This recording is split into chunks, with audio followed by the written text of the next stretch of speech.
నేను నైట్ ఒక అతన్ని చూశాను. అతను ఇట్లా కృష్ణుని కిరీటం పెట్టుకొని ఇట్లా పరిగెత్తుతూ ఉన్నాడు. సో ఆ పర్సన్ చాలా ఇన్విజిబుల్గా కనిపించాడు.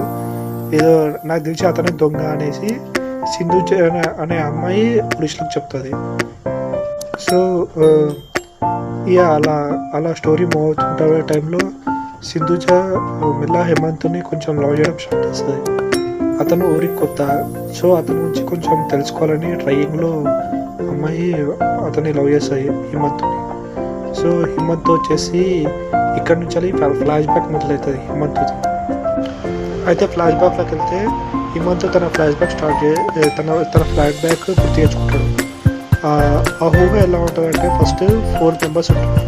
4 మెంబర్స్ బ్యాంక్ రాబరీ చేస్తుంటారు. ఫస్ట్ ఆ బ్యాంక్కి వెళ్ళినప్పుడు ఒక ప్లాన్ తీసుకుంటారు అన్నమాట. బ్యాంక్లోకి వెళ్ళాలి, రాబరీ చేయాలి. రాబరీ చేసినాక అమౌంట్ని అందరు 50-50గా పంచుకోవాలనేసి ఉంటుంది. సో హిమంత్ ఇంకా ఆ 3 మెంబర్స్ గ్యాంగ్ కలిపి ఒక బ్యాంక్ రాబరీ చేస్తారు. ఆ బ్యాంక్ రాబరీ చేసినప్పుడు సైలెంట్గా బ్యాంక్లోకి ఎంటర్ అవుతారు. అది నైట్ అర్ధరాత్రి ఒక 12 o'clock బ్యాంక్లో ఎంటర్ అవుతారు.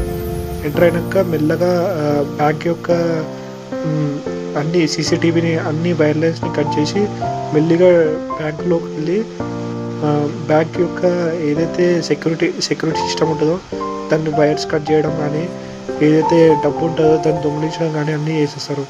సో వాళ్ళ ప్లాన్ ప్రకారం సేఫ్గా బయటకు వచ్చేస్తారు ఆ 4 మెంబర్స్, హేమంత్ అండ్ వాళ్ళ 3 ఫ్రెండ్స్.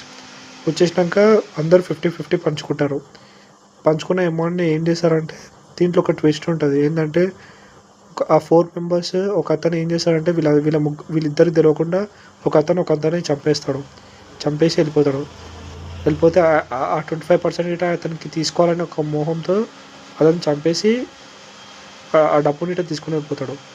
సో హేమంత్కి ఇక్కడనే ఒకటి అర్థమవుతుంది, మేము చేసే పని అంటే మా మా మా మా వర్క్కి వాల్యూ లేదు, మా లైఫ్కి వాల్యూ లేదని హిమ్మత్తుకు అర్థమవుతుంది.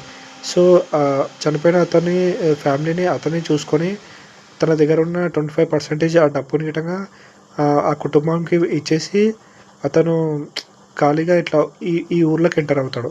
ఇదే ఫ్లాష్ బ్యాక్. దీని తర్వాత ఆ ఊర్లో చాలా హార్డ్ వర్క్ చేస్తూ చాలా సంతోషంగా ఉంటూ ఆ అమ్మాయిని లవ్ చేసి లాస్ట్కి పెళ్లి చేసుకుంటాడు. This is the end of the story. చాలా థ్యాంక్ యూ ఫ్రెండ్స్.